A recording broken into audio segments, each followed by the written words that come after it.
La polisi kanda maalum ya Dar es Salaam linafuatilia kwa karibu na linafanya uchunguzi wa tukio la unyang'anyi kwa kutumia nguvu ambalo limetokea Juni 19 mwaka 2025 huko Mbweni Oceanic Kinondoni kwenye hosteli ya wanafunzi St. Joseph.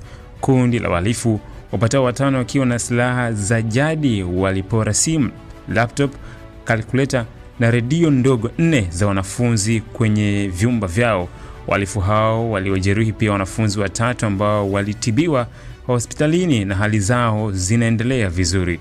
Aidha, jeshi la polisi limemkamata na linamshikilia Fastiel John mwenye umri wa miaka 17, mwanafunzi wa kidato cha 4 wa shule ya Mbweni Teta kwa tuhuma za kumshambulia mwenzake Sabra Mohamed na kumsababishia kifo. Tukio hilo litokea tarehe 18 Juni mwaka huu katika shule ya sekondari Mbweni Teta iliyo